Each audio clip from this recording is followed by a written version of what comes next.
Welcome to the Anglotopia podcast, where we explore British history, travel, and culture. I'm your host, Jonathan Thomas, and today I'm thrilled to be joined by expert guide Gillian Healey, who helps visitors discover one of Britain's most fascinating landscapes, Dartmoor National Park in Devon. My guest came to Devon 20 years ago after spending time hiking around the Andes, the Himalayas, and Patagonia.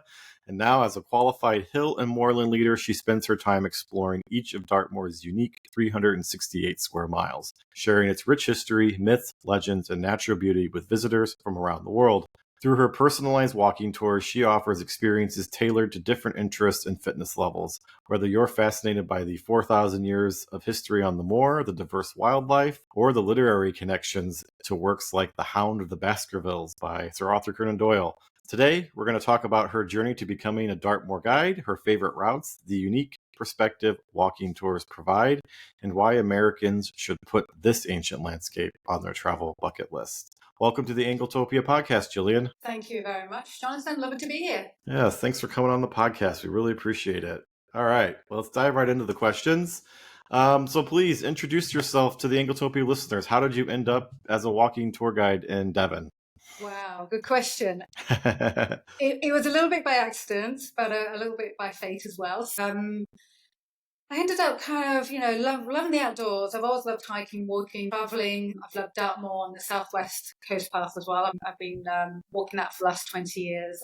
Several years ago, I got into planning walks to take my friends up on Dartmoor. And I used to kind of plan the routes and look at the weather, and I used to go up and take them up.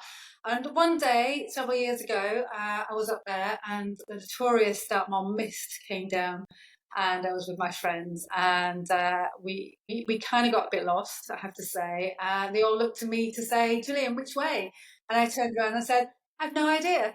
So at that point, I just thought, I love Dartmoor, but if people are looking to me to get them in and out of Dartmoor safely, I need to gain some qualifications or experience, navigational training. And that really led me into, doing my hill and moorland leader qualification. So it started off really just to get those skills to feel confident and safe with myself, taking friends out. But also that just really expanded to people saying, I've got some people who want to go on Dartmoor and they're willing to pay for you. So I was like, oh my gosh, this is a win-win situation. And it just snowballed from there, really. And I really found that I just had this real passion to share with my clients and people. And so from then on, it's just, go from strength to strength. Sounds amazing. So your website mentions you spent time hiking around the Andes, the Himalayas, and Patagonia before you settled in Devon. How did those international experiences help shape your approach to guiding tours on Dartmoor, and what made you decide to make Dartmoor your home after seeing all those mountains? It's true, isn't it? It's how can you go from that? Well, I spent 2 years in Latin America, and I love mountains. I love the fact that you've just got this kind of huge skies and wilderness. And Dartmoor, it hasn't got the mountains, but it's still got that wilderness to it. I spent quite a lot of time in Ecuador, near Cotopaxi National Parks, if your viewers know that. That's just on the Andes. And while I was staying there, I was asked to guide groups to help them acclimatise to the high altitude of the environment, basically. And the challenge was to guide them on a hike that was gradual, and their bodies to adjust in thin air, and just support them as well, and not and look after them, make sure they're okay. And that for me was a bit of a start of, I really, really enjoy this. I really enjoy getting people outdoors and making sure they're safe and just to have fun as well. And I just kind of forgot about that. So when I came back I live in Totnes in Devon now, which is kind of, I would say, I describe it as a smaller version of Glastonbury. It's a cool version of Glastonbury that's between the seas and the moor. And Dartmoor just drew me there, I think, just being high up and in that wilderness. And I think, the experience in Ecuador just reinforced my love for guiding, connecting people to the landscapes, and whether it's dramatic heights of the Andes or the wild expanses of Dartmoor, I think for me, it's one of the same. So you're a hill and moorland leader, outdoor first aider, and mental health first aider. What do all those acronyms mean, and why Yeah. are they important for somebody booking an experience with you? Yeah, good question. Okay, so the Hill and Moorland qualification, that basically just says that I am trained and I'm assessed to lead groups. So in safely in upland terrain like Dartmoor, Dartmoor's climate can change in a moment, from clear, beautiful blue skies that we've got at the moment to the infamous mists that come down that Right. inspire the novels and the poetry and the songs, and you can literally not see the person beside you. It just descends, and it's incredibly disorientating. And it just means that I've got the skills to be able to navigate in those kind of conditions of poor visibility. And respond to any emergencies that could arise. Outdoor first aid, I mean, that just basically means that I'm trained to provide a medical uh, emergency medical care in remote locations. And if somebody gets injured or falls ill, I just know how to respond and look after them until we can get professional help out on the moors. And the mental health first aid. Well, I mean, this is coming into its own really, and it's a qualification that allows me to spot the signs of mental distress, I would say, and being outdoors can bring up a lot emotionally. And I'm just, it just allows me to listen to them and respond appropriately, and just guide, that person towards further help if needed. Well, it sounds like you're the right person to get lost in the moors with. So, now for those who aren't familiar with Dartmoor, it's this 368 square mile area in Devon. Can you describe it for our listeners? What is there? What is there to see and do? Gosh, good question. Okay, well, I mean, Dartmoor is so varied depending on where you go and what time of year you choose to visit. I think, you can expect sweeping moorlands, views, dramatic granite tours, which Dartmoor is really famous for. But you can also, just further down, just swim in natural pools, which are kind of surrounded by beautiful ancient oaks as well. Or you can just watch the wild ponies, the Dartmoor ponies, which again, I kind of wander the Dartmoors, the hills on Dartmoor. And yeah, I think for me, Dartmoor isn't just about the nature and the views. It's also a living, layered landscape, I would say, where you can walk amongst Bronze Age villages and medieval farmsteads and Victorian quarries. And you can come across standing stones that are older than Stonehenge and ancient clapper bridges that are still in use today. And I think, the fact that these things aren't fenced off or in museums or behind barriers, you can walk into Bronze Age roundhouses and really kind of, get that connection with the history and the solitude as well. And for me, Dartmoor's just a chance to, slow down and experience that feeling of getting away from it all as well. So many Americans may be unfamiliar with all of this. Dartmoor isn't exactly on our tourist trail where Americans usually tend to go, which is London and the Cotswolds and maybe Yorkshire if they're feeling adventurous. Now, so give me a sales pitch for Americans why they should come visit Dartmoor. Yeah, great question. I've been thinking about this.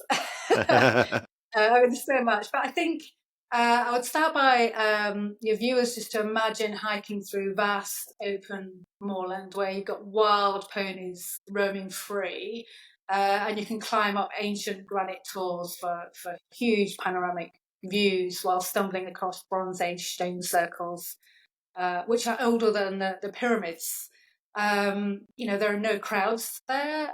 They're just space, stories, and sky, and it's a place where the landscape hasn't just been seen, but it's just been lived in for over 4,000 years. Um, yeah, so and Go ahead. it's raw and it's untouched, and it's just a deep sense of history as you actually walk through the landscape, I would say. All right. Well, you've sold me. So Okay. you've done a good Yeah, job. write a book.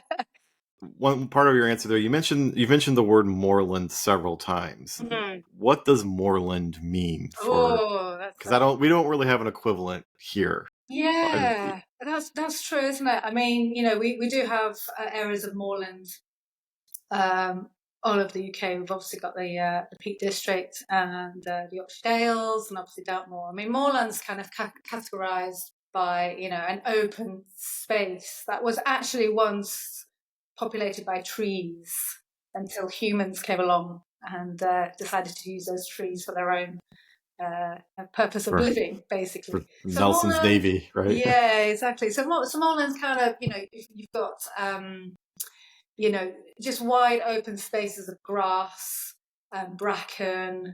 You tend to get grazing on the moorland as well, so you tend to see what you'll see in a moorland. You tend to see sheep and cows, and obviously Dartmoor, you've got the Dartmoor ponies. So yeah, moorland's definitely a specific kind of landscape. It sounds very similar to our prairie landscape, except wetter.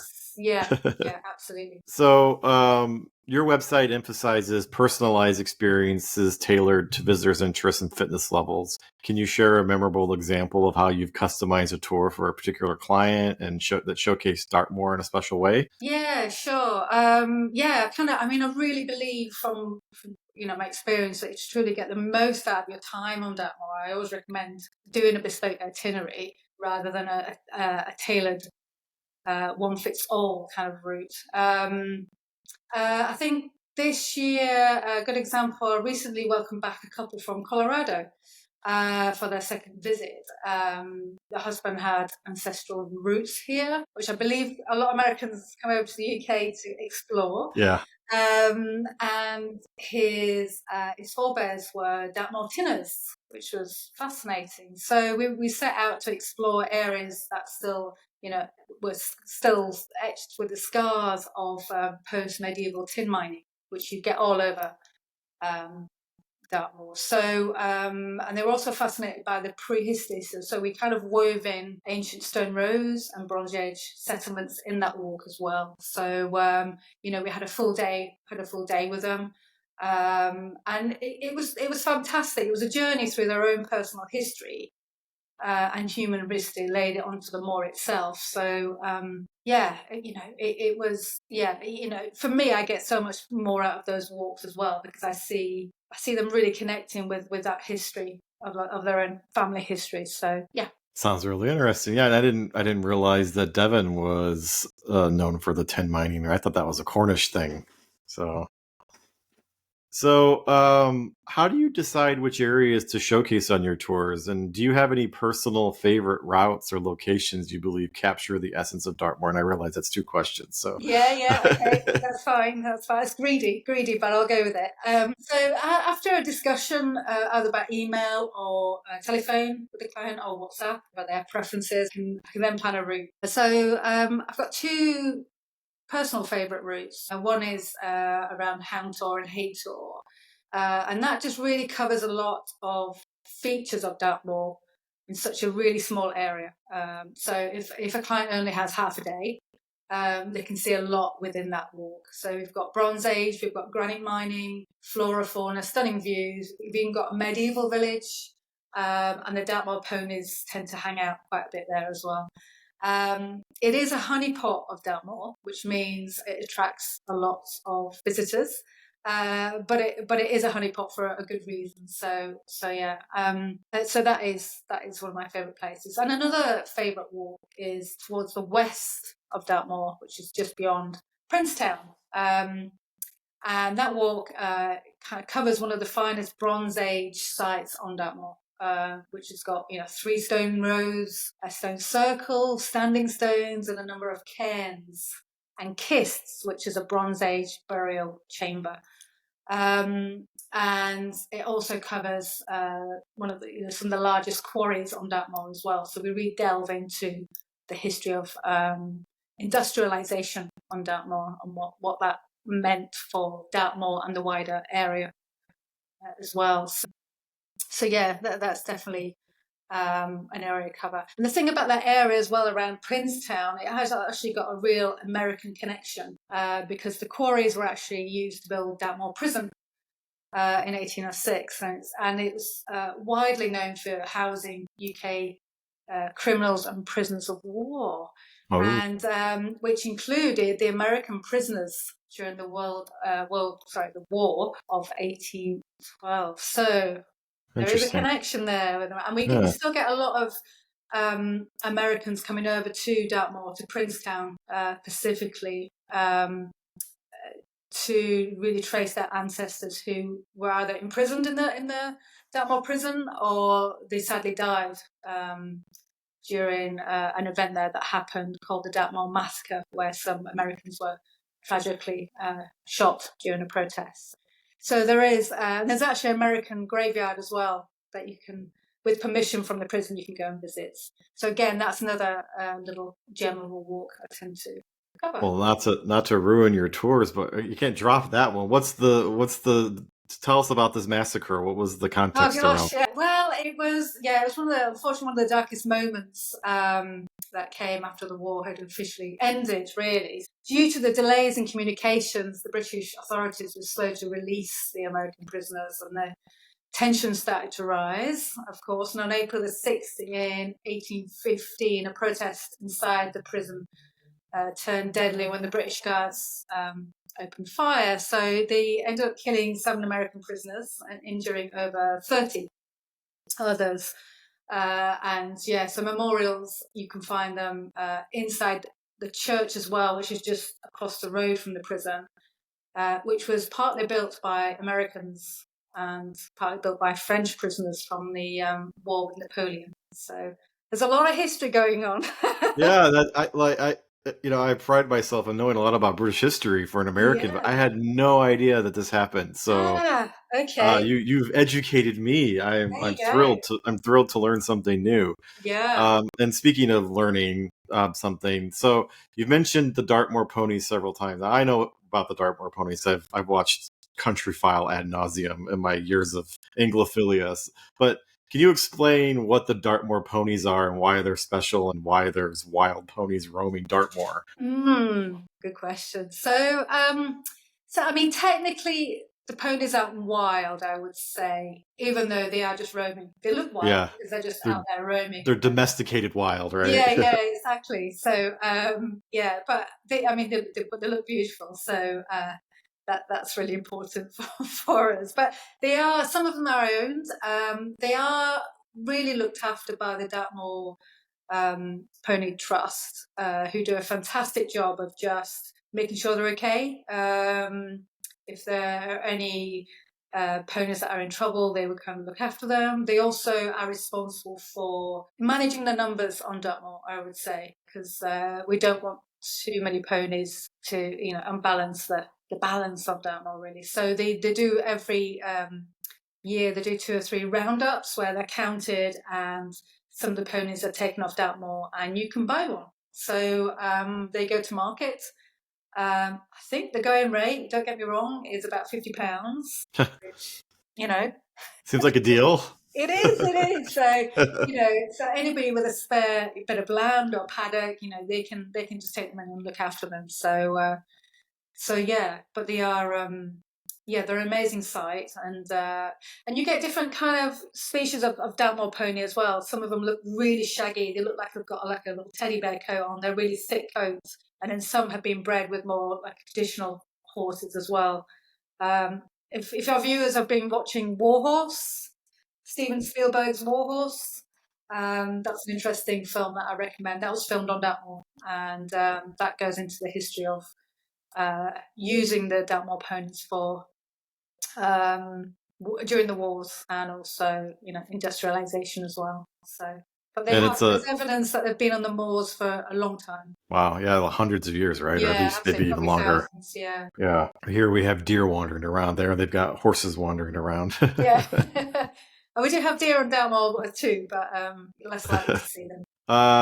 So clearly you cover many numerous topics on these walks that you plan, from history and archaeology to wildlife and legends. And how do you prepare for these tours to ensure you can provide the most information? Do you do hours of research in the library or Wikipedia or what? Yeah, well, I mean, the first thing I do is preparation is key, isn't it? Like anything, really.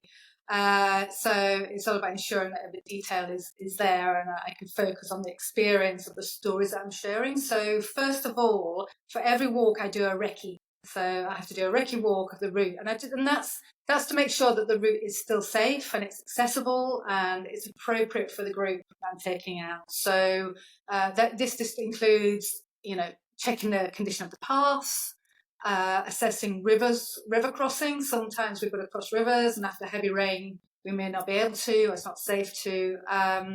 And just kind of plan for any alternative routes in case of unexpected changes, which Dartmoor is very famous for, such as the weather, really. So once I've done that, and I'm confident, with the route, I can just shift my focus then to the content of the walk itself. So while many of the stories and the historical facts about Dartmoor are well established, there is a continuously updating of my knowledge, things like the latest archaeological digs. Currently there was a Bronze Age kist, which is a burial chamber that was discovered last year. So they're currently excavating that, and we're finding out new information about the Bronze Age people, which is really exciting because really we don't know that much about Bronze Age people. So this is exciting. So anything that I find out from that, I can pass on. And also things like rewilding projects. Lots of things happening on Dartmoor at the moment. But how conversations about how to restore ecosystems, ongoing debates, land access is a big thing on Dartmoor at the moment. And so it really is just kind of updating my knowledge on what's happening politically on Dartmoor, because it's such an important part of the whole story. Well, that's a great segue into my next question. Is in addition to discussing the past, you like to discuss the present as well. So what are these conservation issues and challenges that Dartmoor faces that visitors should kind of be aware of? Right. Okay. So I think this is one of my passions of Dartmoor, really, about how to communicate and have those conversations. Because it's not just about Dartmoor. I think for me, it's about having the conversation about what's happening in the country of the visitor as well. What are you doing? What's happening in your country, and how we can learn from each other, and that really. So the biggest things really, I would say, rewilding of Dartmoor, or the ecosystems restoration, I would say. Things like more trees, MOOR trees. They're a fantastic charity who have planted over thousands of trees now in Dartmoor, and are doing some great work on Dartmoor. You've got things like the Southwest Peatland Restoration Projects, where the peat on Dartmoor has been really severely degraded over thousands of years, and they are trying to restore the peatland to avoid flooding, basically, further down, and also to create habitats for just habitats for animals and plants as well. Things like big debates at the moment about swaling. I don't know if that's a term that's used. No. Swaling, control burning. Okay. Yeah, we do that. We do that. Yeah. Yeah. So we've just had a big wildfire here, actually, about a week ago. So there's lots of debate whether swaling would have helped that, or it's increased. So yeah, lots of talk. Sheep grazing is a really, really big thing. Farming's been on Dartmoor for thousands of years, but there's now a debate about, the amount of sheep and how that affects Dartmoor. Lots of things to be addressed, and the exciting thing is, one of the biggest landowners on Dartmoor is the Duchy of Cornwall. Oh, okay. So so first in line to the throne. Right. Well, yeah.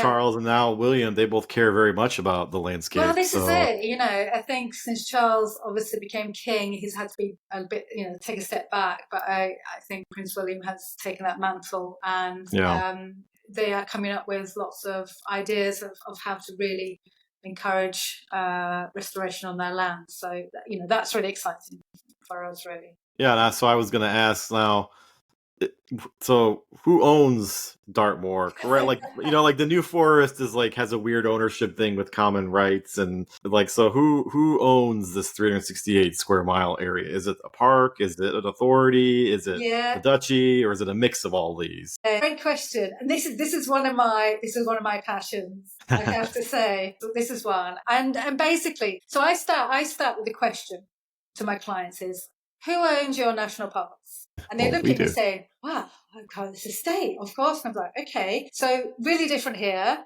is Yeah. everything you say is privately owned. And they're saying, yes, but it's a national park. How can it be privately owned?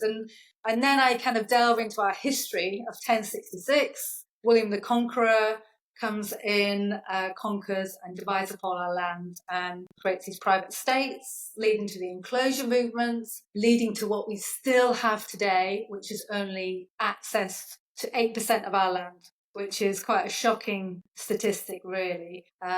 So it's a real passion for me to really, let people understand how land ownership works in the UK. The biggest landowner on Dartmoor obviously is the Duchy of Cornwall, with a mix of lots of other different landowners. And I'm currently part of a campaign called The Right to Roam and the Stars are for Everyone, which is really fighting hard to keep access to Dartmoor land, because we are That's losing access. losing. Oh yeah, I find this stuff really interesting, and it's kind of into the Yeah. weeds. But now, are there ample public footpaths across Dartmoor? Because obviously that's where you work, so there's got to be a network of public rights of way. But are they being restricted in some way? Yeah, I mean, we do have a fantastic network of footpaths. That is the joy of being in the UK. But again, we had to fight for those. That Right. came from the Kinder trespass. Yeah. Trespass, The trespass. Yeah. we've really had to fight for those paths, and we still have to fight for those paths. We can report paths being closed, but we do have a network of paths on Dartmoor. But we also have an open. If you look at the OS map, there's like a yellowish colour, and that means on the map that it's open access. That we should have open access, but we're finding on Dartmoor that micro enclosures are happening. So little farms going up here or little fences going up here, and this is before we know it, we've got big swathes of Dartmoor that's suddenly starting to close up. Again.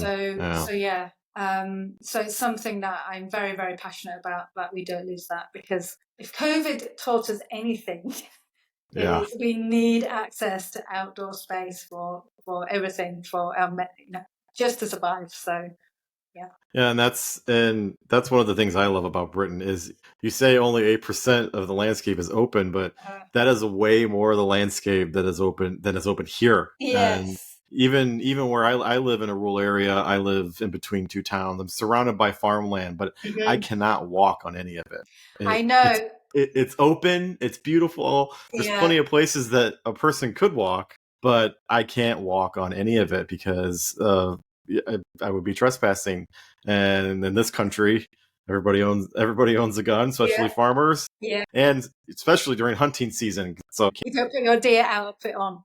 Yeah, I gotta wear high vis and orange and so it's really interesting, because this is what I hear a lot from Americans going, well, you're so lucky because we can't do this in our country. And it's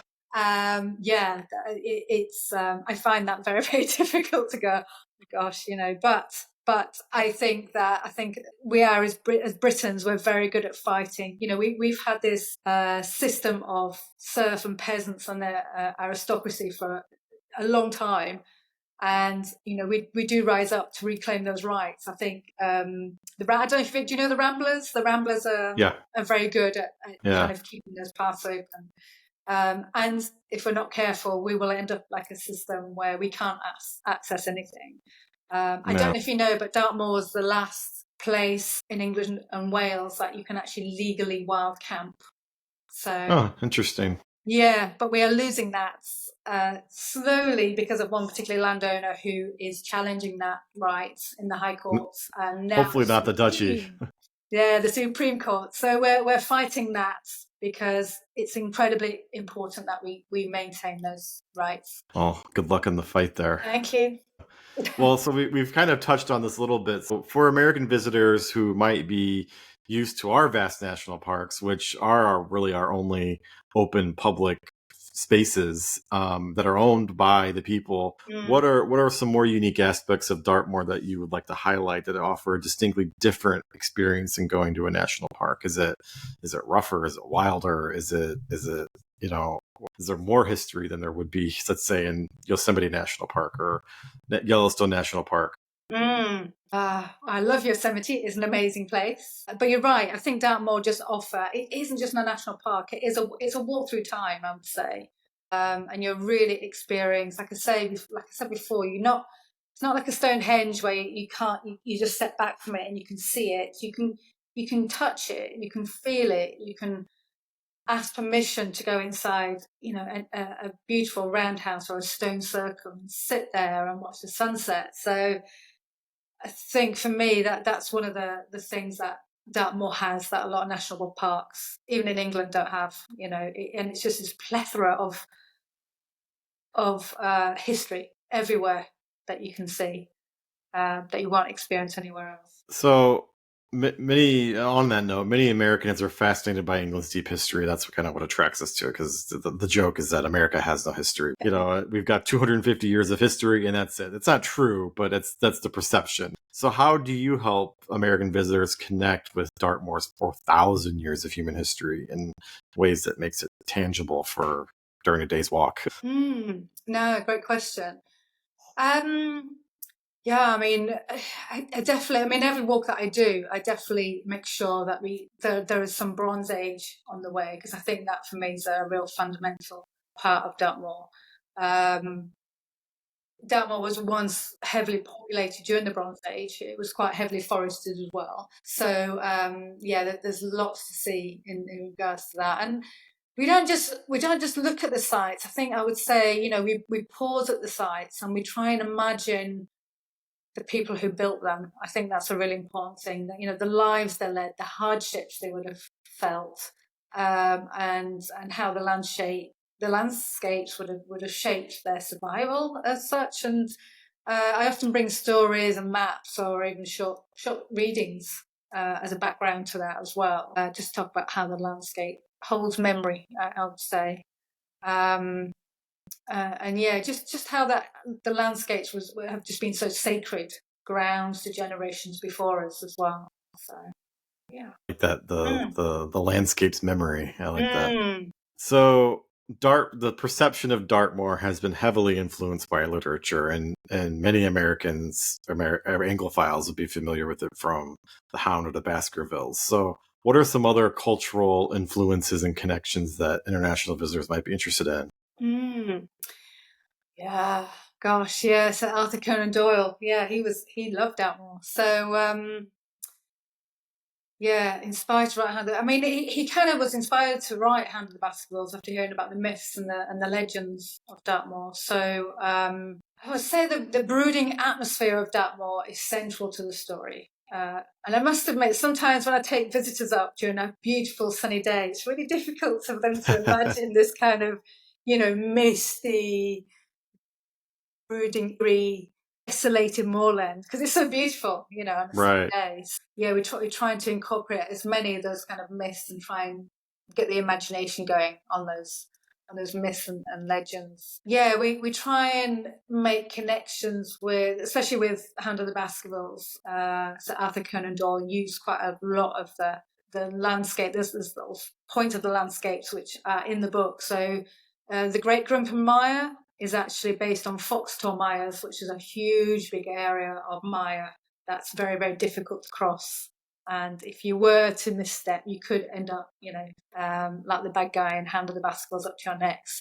And the Duchy Hotel in Princetown is where Sir Arthur Conan Doyle used to stay as well. So there's all those connections that you can get with the